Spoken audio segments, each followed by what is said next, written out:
అందరికీ నమస్కారం. Welcome to it's you TV. ప్రస్తుతం మనతో పాటు ఉన్నారు ప్రముఖ ఆధ్యాత్మికవేత్త, జ్యోతిష్య పండితులు ప్రొఫెసర్ డాక్టర్ ముల్లపూడి సత్యనారాయణమూర్తి గారు.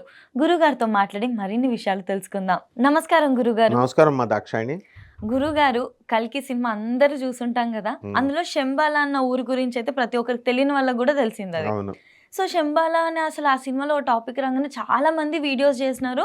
కొంతమంది ఏమంటారు, శంబాల అనేది ఒక ఇమాజినరీ ఊరు, అక్కడికి ఎవరు ఎళ్ళలేరు అని చెప్పేసి అంటారు. కొంతమంది మేము ఆల్రెడీ ఎళ్ళేసి వచ్చినాం, తినేసి వచ్చినాము, అక్కడ ఇంతెత్తు మనుషులు ఉన్నారు అని ఈ విధంగా మాట్లాడుతున్నారు. భోజనం పెట్టారంట. ఆ విధంగా కొంతమంది మాట్లాడుతున్నారు. మీ వీడియోస్ నేను చూసినట్లయితే మీరేమంటున్నారు, అది ఫస్ట్ ల్యాండ్స్కేప్ అంటున్నారు, జియోలాజికల్ సర్వేలో అని చెప్పేసి ఈ విధంగా మీరు మాట్లాడినారు. రీసెంట్ గా అది మనకి శంబాల సినిమా వచ్చింది, చాలా మంచి టాక్ తో నడుస్తుంది కూడా. మీరు చెప్పినట్లుగానే అక్కడ మనకి సినిమా స్టోరీ రన్ అవుతూ ఉంది. దీని గురించి చెప్పండి గురుగారు. తప్పకుండా అమ్మా, ఇది మంచి మార్పు మనకి. ఇదందరికీ మన మీడియా యొక్క విజయం అని చెప్పాలి. మీ అందరి సహకారంతోనే ఆ స్టోరీ నిర్మాణం అయింది. ఎలా అంటే, శంబాల గ్రామం గురించి విష్ణు పురాణం చెప్పింది, భాగవతంలో చెప్పబడింది, కలియుగ భవిష్యోత్తర పురాణంలో చెప్పబడి ఉంది, వర్ణించబడింది. ఏమని? కల్కి పుడతాడు ఎప్పుడు? కలియుగాంతానికి అయిపోయే టైంకి. అప్పుడు ఇప్పుడు మన వైవస్వత మనువు ఒక ఆయన ఉన్నాడు. ఆ మనువు ఆయన విష్ణు యాస కింద ఆ శంబాల గ్రామంలో పుడతాడు. ఆయన భార్య అయినటువంటి శతరూప సుమతి కింద పుడుతుంది అని చెప్పారు. సుమతి కింద వీళ్ళిద్దరికీ, బ్రాహ్మణ దంపతులిద్దరికీ కల్కి పుడతాడని చెప్పారు. అది కల్కి సినిమాలో చూపించారు చక్కగా. అంటే ఆ పుట్టే ఊరు శంబాల. దీన్ని పట్టుకొని వీళ్ళు అది అసలు ఆ ఊరు ఇమాజినేటివ్ ఊరు, ఎవరు వెళ్ళలేరు, 4th డైమెన్షన్లో చూడాలి, మనుషులు వెళ్ళలేరు, యాస్ట్రల్ ట్రావెల్ చేయాలంటున్నారు. మళ్ళీ మేము వెళ్ళొచ్చాం, శివపార్వతులు భోజనాలు పెట్టారు, మేము తినేసాం, అక్కడ ఒక్కొక్క మనిషి 64 అడుగులు ఉన్నారని చెప్తున్నారు.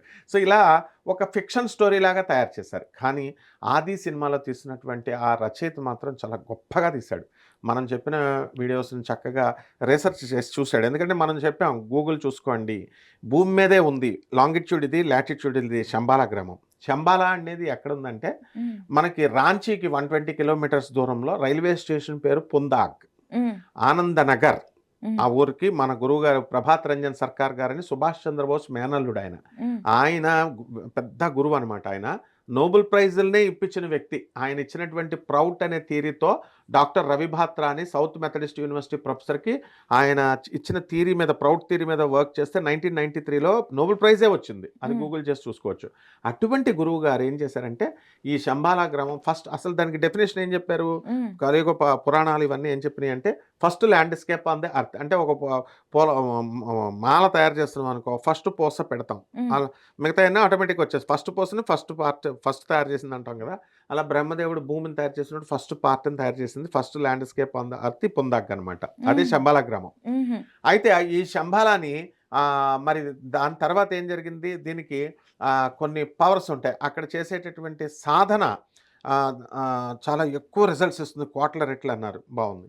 ఇది ఎవరు సర్టిఫై చేయాలి? ఫస్ట్ ల్యాండ్స్కేపా కాదా? మన సెంట్రల్ గవర్నమెంట్ ఉంది కదా.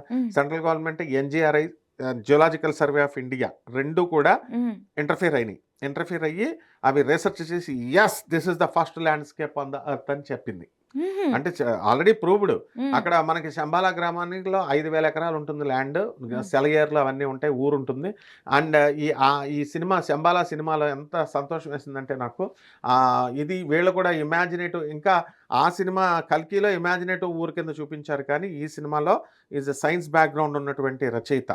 అందువలన చక్కగా ఒక ఊరు మనం చూపించినట్టుగానే ఊరు సెలయేర్లు ఉన్న ఊరు, అడవులు ఉన్న ఊరిని సెలెక్ట్ చేసుకున్నారు.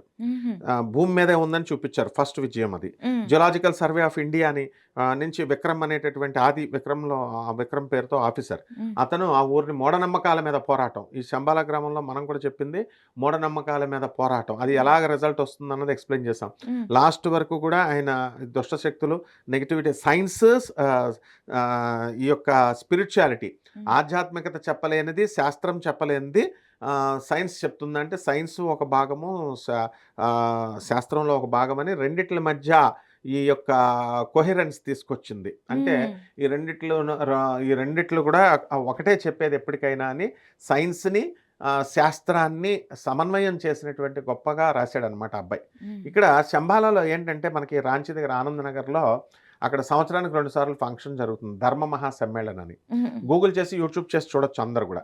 చూస్తే ఏమవుతుంది, అందులో చక్కగా మనకి భక్తులంతా కూడా ఒక మంత్రం ఇస్తారు, బాబా నామ్ కేవలం అని మంత్రం ఇస్తారు. ఆ మంత్రంతో కీర్తన చేయడం ద్వారా ఏమొస్తుందంటే పాజిటివ్ సౌండ్ ఎనర్జీ వస్తుంది. ఇక్కడ ఆ సినిమాలో కూడా అదే సినిమా చూపించాడు. ఏమన్నాడంటే ప్రతి ఒక్కళ్ళకి కూడా వెనకాల వీపు వెనకాల సుషుమ్నా నాడి అని ఒక బొప్పి కింద రావడము, ఒక వైరస్ అందరికీ పాస్ అవ్వడం చూపించాడు. ఆ వైరస్ ఎలాగా పాపం తెలియక అందరినీ మూఢనమ్మకాలతో అందరినీ చంపేయమంటాడు అందులో ఉన్న స్వామీజీ. అలా చంపకూడదు అని ఆది విక్రమ్ ఆఫీసర్ కాబట్టి అతను రీసెర్చ్ చేసి దాని రేడియేషన్స్తో ఇది వస్తుంది అని చెప్పేసి పాలు కూడా ఆవు ఇచ్చే పాలు రక్తంతో వస్తున్నాయని చూపించి లాస్ట్కి ఏం చేస్తాడంటే ఈ బొప్పే ఎలా పోతుంది, ఆ స్వామీజీ లాస్ట్లో క్లైమాక్స్ సీన్లో ఈ గంటలు కొడతా ఉంటారు భజన, కొడుతుంటే ఆ వైరస్ కదిలి తగ్గిపోవడం అది చూస్తాడు. చూసి దాంట్లో ఉన్నటువంటి నెగిటివ్ ఎనర్జీ, బొప్పిలో ఉన్నటువంటి ఆ యొక్క అదంతా పోయి నెగిటివ్ ఎనర్జీ బయటికి, ఈవిల్ స్పిరిట్స్ అన్ని బయటికి పోతాయి. This is what exactly Shambhala నగరంలో చెప్పింది. శంబాలా నగరంలో కలియుగ పురాణంలో, భవిష్యత్తు పురాణంలో, భాగవతంలో, ఈ విష్ణు పురాణంలో ఏం చెప్పారంటే అక్కడ కీర్తన చేయడం వల్ల, శివ కీర్తన కలియుగాంతానికి ఇప్పుడు ఓం నమో వెంకటేశాయ నడుస్తుంది. కలియుగ దేవుడు వెంకటేశ్వర స్వామి కాబట్టి కలియుగ అంతానికి కలికి వస్తాడు కాబట్టి అప్పుడు మంత్రం బంబం బాబా, శివుడు మంత్రం జరుగుద్ది. ఆ బంబం బాబానే బాబా నామ్ కేవలం అన్నారు. బాబా అంటే ఏదో దేవుడు ఇదేని కాదు, సుప్రీం కాన్షియస్నెస్ దేవుడని. సో ఆ మంత్ర ఉచ్చారణ వల్ల వచ్చేటటువంటి సౌండ్ ఎనర్జీ మన కలియుగంలో అప్పుడు ప్రజలంతా కూడా పాపాత్మలు అయిపోతారు. వాళ్ళ యొక్క నెగిటివ్ ఎనర్జీని ఈ బొప్పిలో నుంచి, సినిమాలో చూపించినట్టుగా బొప్పిలో నుంచి ఎలాగైతే వైరస్ పోయి ఈవిల్ స్పిరిట్ బయటకు పోయిందో నెగిటివ్ ఎనర్జీ బయటకు పోతుంది ఈ యొక్క కీర్తన చేయడం వల్ల, సౌండ్ ఎనర్జీ వల్ల అన్నది ఆ సినిమాలో చూపించారు. ఇదే పురాణాలు కూడా వర్ణించినాయి శంబాలా గ్రామంలో. కాబట్టి ఈ శంబాలా లొకేషన్ అనేటటువంటిది లాంగిట్యూడ్లు, లాటిట్యూడ్లు geological survey of India NGRI ఇస్తారు. కాబట్టి ఈ యొక్క ఇప్పుడు మనము భగవత్ నామము శ్రీరామ రామ రామేతి రమే రామే మనోరమే సహస్రనామ తత్తుల్యం రామనామ వరాననే అంటాం. అంటే రామనామాన్ని 1,000,000 సార్లు, సహస్ర అంటే 1,000,000 అని అర్థం, సహస్ర అంటే 1000 అని కాదు సాంస్క్రిట్లో, నానా రకాల అర్థాలు ఉన్నాయి. సో ఎక్కువ సార్లు రామనామ జపం చేయకుండా రామ రామ రామ అని దాని ముందు శ్రీ అని పెట్టేస్తే చాలు, ఆ ఫలితం వస్తుందన్నారు. అలా శంబాలా నగరంలో మనం ఈ యొక్క సాధన దైవనామస్మరణ చేయడం వల్ల 1,000,000 రెట్లు ఫలితం వస్తుంది అని శాస్త్రాలు చెప్తున్నాయి, భాగవతం ఇవన్నీ కూడా, అది ప్రూవ్డ్. నెక్స్ట్ ఇదంతా ట్రాన్స్ఫార్మ్ అవుతాయి అనమాట. ఈ శంబాలా గ్రామము లాస్ట్కి ఏమవుతుందంటే, ఇప్పుడు హైదరాబాద్ 400 సంవత్సరాల క్రితం మామూలుగా పాకలతో పెంకుటిళ్లతో ఉండేది. ఇప్పుడు 400 ఇయర్స్ తర్వాత స్కై రైజ్ బిల్డింగ్స్ వచ్చినాయి. అలాగే రానున్న కాలంలో ట్రాన్స్ఫార్మ్ అవుతుంది. సో అదంతా కూడా చాలా బాగా చూపించాడు ఆ అబ్బాయి. సో ఇక్కడ ఏంటంటే శంబాలా గ్రామంలో సౌండ్ ఎనర్జీ ద్వారా మనము మంత్ర ఉచ్చారణ వల్ల మనలో ఉన్నటువంటి నెగిటివ్ ఎనర్జీ పోగొట్టుకోవచ్చని, రోగాలు నాశనం చేసుకోవచ్చు అని చెప్పేసి క్లియర్గా గాయత్రి మంత్రం కూడా చెప్పేది అదే. ఓం భూర్భువస్వ తత్సవితుర్వరేణ్యం భర్గో దేవస్య ధీమహి ధియో యో నః ప్రచోదయాత్. అంటే ఓం భూహు అంటే మాసబ్ద అర్త్, ఓం భూహు భువః సువః తత్ సవితుహు, సవితు అంటే సూర్యశక్తి, దాని నుంచి వచ్చేటటువంటి సూర్యుడు, సవిత్రుడు అంటే సూర్యశక్తి, వెలాసిటీ ఆఫ్ లైట్ అంటాం. ఇదేమో భూహ్ అంటే mass of the earth which is denoted by small m in physics, MOC. ఓం భూహు భువః సువః తత్ సవితు, వరేణ్యం అంటే స్క్వేర్, MC² మల్టిప్లై చేస్తే ఎనర్జీ వస్తుంది. అదే గాయత్రి మంత్రం చెప్పిన. ఓం సర్వచైతన్య రూపం తామాద్యాం విద్యాం చ ధీమహి బుద్ధిం యోన ప్రచోదయాత్. ఇది భాగవతం, దేవి భాగవతం మొదటి శ్లోకం చెప్తుంది, నా బుద్ధిని సరైనటువంటి మార్గాల వైపు ప్రేరేపించుగాక అని. అదే మన ఏదైనా సరే మన బుద్ధిని సరైనటువంటి మార్గాల వైపు ప్రేరేపించేదే శంబాలా గ్రామం అనమాట. దీని గురించి చాలా వీడియోస్ అవసరం, ఒక దాంట్లో కాదు. మనం ఇక్కడ ఏంటంటే ఈ యొక్క మీడియా ముఖంగా ఆ సినిమా శంబాలా గ్రామంలో ఆ యువ రచయిత బ్రహ్మాండంగా తీశాడు, సైంటిఫిక్గా మూఢనమ్మకాలకు అతీతంగా తీశాడు. అండ్ ఒరిజినల్ శంబాలా భూభాగంలోనే ఉంది, జియోలాజికల్ సర్వే ఆఫ్ ఇండియా చెప్పింది అనేటటువంటి దాన్ని ప్రొజెక్ట్ చేశాడు. అండ్ ఇల్యూజన్స్తో ఎక్కడో ఇమాజినేటివ్గా ఎక్కడో ఉందేమో, హిమాలయాల తర్వాత ఉందేమో, ఎక్కడో ఏదో లోకంలో ఉన్నాయి, ఇట్లాంటి నాన్సెన్స్ అంతా చూపించకుండా చూపిస్తూ సైన్స్ని, స్పిరిచువాలిటీని రెండిట్లని కూడా అద్భుతంగా బ్లెండ్ చేస్తూ, శాస్త్రం గొప్ప, సైన్స్ కూడా గొప్పే, సైన్స్ శాస్త్రంలో ఒక భాగమని చక్కగా చూపించాడమ్మా. మనం చెప్పింది తీయడం, అది సమాజానికి మంచి మార్గంలోకి చక్కగా తీసుకెళ్ళాడు. ఇదే విధంగా మా గురువుగారు కూడా అప్పట్లో మన బెజవాడ కనకదుర్గమ్మ దేవస్థానంలో దత్తాత్రేయ శర్మ గారని ప్రధాన పూజారి ఉండేవారు. ఆయన దుర్గమ్మ మెట్ల కిందే మల్లికార్జున స్వామి గుడి ఉంది, మెట్ల కిందే ఉండేవారు మా గురుగారు. నేను స్టూడెంట్గా ఉన్నప్పుడు మెహర్ రమేష్ గారు శక్తి సినిమా అని ఒక సినిమా తీశారు జూనియర్ ఎన్టీఆర్తో. అందులో అక్కడ సినిమా ఏంటంటే ఈ 18 శక్తి పీఠాలకి దానికి లింక్డ్ పీఠం కింద ఒక ఇది వేసుకున్నారు. వేసుకుని ఈజిప్ట్ నుంచి వచ్చిన విలను ఈ గుడిని సమన్వయ పీఠం కింద దాన్ని కొడితే అక్కడ అష్టాదశ శక్తి పీఠాల్లో ఒక స్తంభం పడిపోయినట్టు, ఆ దేవాలయం కదిలిపోతున్నట్టు చూపించారు. అది మా గురుగారు చెప్పిన స్టోరీ. అక్కడ ఏం జరిగిందంటే ఆ రోజు కూడా నేనున్నాను. ఏమన్నారంటే అష్టాదశ శక్తి పీఠాలకి సమన్వయ పీఠము, సమిష్టి పీఠము బెజవాడ దేవస్థానం కనకదుర్గమ్మ తల్లి గుడి. అంటే ఇక్కడ ఏదైనా చిన్నది జరిగితే ఒక అష్టాదశ శక్తి పీఠంలో ప్రళయం వస్తుంది. అలాగా ఆ కాన్సెప్ట్ అది మాయానగరం. ఇప్పుడు కామాఖ్య అనేటటువంటిది యోనిపీఠం అయితే ఈ మన బెజవాడ కనకదుర్గమ్మ తల్లిది మాయాపీఠం. అందువలన అన్నిటికీ లింక్ కలియుగానికి, అందుకే కలియుగానికి కనకదుర్గమ్మకి లింక్ పెట్టారు. ముక్కు పుడక కృష్ణమ్మ తల్లి వెళ్ళిపోతుంది, కలియుగాంతం అవుతుందని. అది ఆ కాన్సెప్ట్ ఆ రోజున చెప్పినప్పుడు మెహర్ రమేష్ గారు వీడియో పార్ట్ 4 రిలీజ్లో నాకు గురువు గారు ఉన్నారు సత్యనారాయణ మూర్తి గారిని మన పేరు చెప్పడం కూడా మెహర్ రమేష్ గారు మా గురువు గారి గురించి చెప్పారు. ఆ పేరు దత్తాత్రేయ శర్మ గారని చెప్పబోయి నా పేరు చెప్పేశారు అనమాట. ఆ విధంగా మనకి ఈ పేరు ప్రతిష్టలు అక్కర్లేదు. మనకు కావాల్సింది ఏంటంటే కరెక్ట్గా మా గురువులు అందించినటువంటి విజ్ఞానము చక్కగా సినిమాల్లో కూడా వాళ్ళు తీయడము, దాని ద్వారా ప్రజలను మూఢనమ్మకాల నుంచి బయటకు తీసుకొచ్చే రంగంగా మన మీడియా రంగము, సినిమా రంగం కలిసి కృషి చేయాలి. ఖచ్చితంగా గురుగారు. ఎందుకు అనంటే ఇల్యూషన్స్ గురించి కాకుండా ఇప్పుడు వచ్చే జనరేషన్కి కానీ మాకు కానివ్వండి, రియాలిటీ ఏంటి, నిజమైన స్టోరీస్ ఏంటని తెలుసుకోవడం అందరికీ ఇంట్రెస్టే. అండ్ ఇటువంటి ఇంపార్టెంట్ టాపిక్స్ తెలుసుకోవడం మరింత ఏమంటారు, దీనికి స్పెషల్ ఇంపార్టెన్స్ ఉంటుంది అని అనుకోవచ్చు. ఆనంద నగర్ అని గూగుల్ చేసి చూసుకోవచ్చు, యూట్యూబ్లో ఉంటాయి. ఆనంద మార్గ ఆశ్రమం ఆనంద నగర్ అని కొట్టేస్తే వచ్చేస్తాయి. ఆనంద మార్గ డిఎంఎస్, అదే శంబాల గ్రామం అనమాట. ఆనంద నగర్ అని పెట్టారు పేరు. దాంట్లో మర్చిపోయిన ఇంకొక పాయింట్ చెప్పాలి నీకు, ఫాజిల్స్ కూడా ఉంటాయి.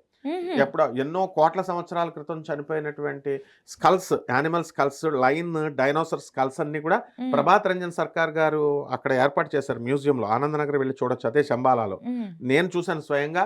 అలాగే మా గురువు గారు క్వార్టర్స్ ఉంటుంది లేక్ గార్డెన్స్లో కలకటాలో, అక్కడ వాళ్ళ ఇంట్లోనే మ్యూజియం కింద మార్చామన్నమాట. అక్కడ కూడా ఈ fossils, dinosaur fossils, skulls fossils ఇవన్నీ చూసాం.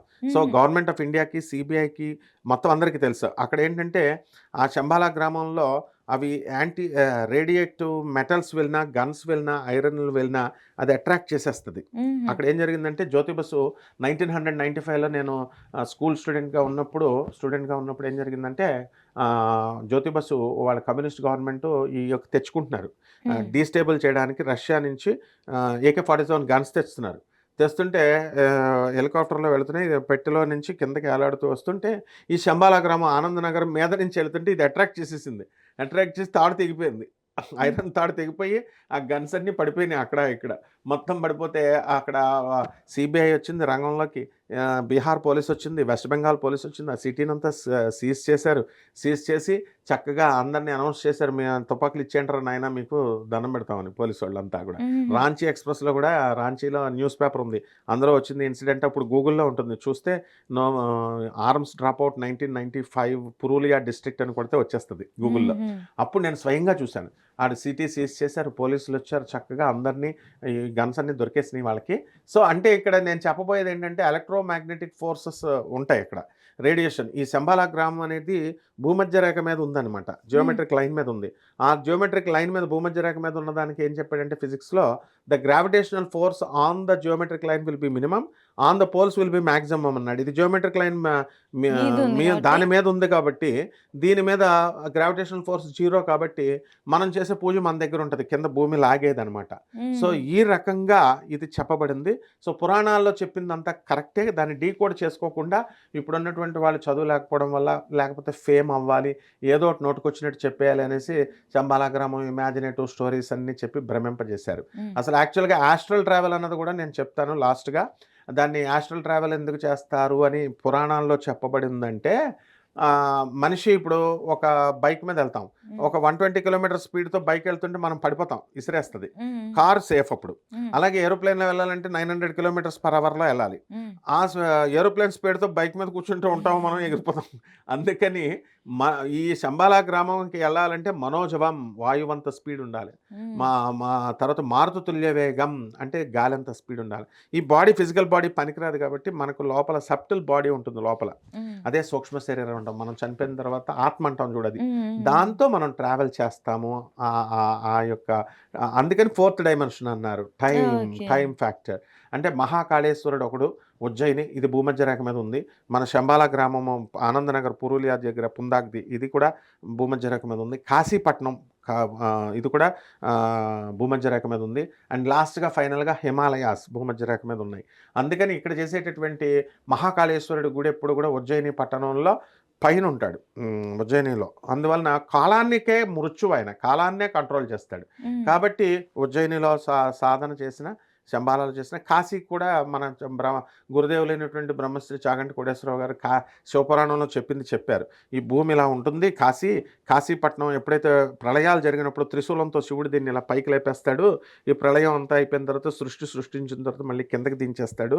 అలా 4 సార్లు జరుగుద్ది. సత్యయుగం, కలియుగం, ద్వాపరయుగం, త్రేతాయుగం, అలా యుగాలు జరుగుతున్నప్పుడల్లా కాశీని లేపుతాడు. సో ఇది first part of the land అని చెప్పేసి గురువుగారు కూడా చెప్పారు, శివపురాణంలో ఉంది ఇది. సో మనం పురాణాలన్నీ కూడా చూసుకున్నట్లయితే శాస్త్రాలు, సైన్స్ రెండూ చెప్పేది ఒకటే, first landscape on the earth అని. ఈ 4 లైన్స్, ఇప్పుడు డెక్కన్ ప్లాటో మనం అంటాం, డెక్కన్ పీఠభూమిని, అక్కడ హైదరాబాద్ ఉంటుంది, తెలంగాణ ఊర్లు ఉంటాయి. అలాగే ముంబై, మహారాష్ట్ర స్టేట్స్, ముంబై కూడా డక్కన్ పీఠభూమి మీదే ఉంది. బెంగళూరు అండ్ కర్ణాటక ఊర్లు కూడా డక్కన్ పీఠభూమి ఉంది. ఇదంతా పీఠభూమి. అదేవిధంగా ఈ శంబాలా గ్రామం అనేది ఒక ఊరు కాకుండా శంబాలా పీఠభూమి, ఈ పీఠభూమి మీద ఈ యొక్క పుందాగ్ అంటే ఆనందనగర్, ఉజ్జయిని, కాశీ, హిమాలయాస్ వస్తాయన్నమాట. కాబట్టి చాలా అద్భుతంగా ఇది మనం ఇవన్నీ కాకుండా, డీవియేషన్ కాకుండా మనకు చక్కగా ఈ యొక్క సినిమాలో మనం చెప్పినట్టుగా geological survey of India certify చేసింది, ఎన్జిఆర్ఐ సర్టిఫై చేసిందే శంబాలా గ్రామం ఫస్ట్ ల్యాండ్స్కేప్ అన్నది హైలైట్ చేశారమ్మా. ఖచ్చితంగా గురుగారు చాలా డీటెయిల్గా రియల్ ఎగ్జాంపుల్స్తో చెప్పినందుకు ధన్యవాదాలు. ధన్యవాదాలు.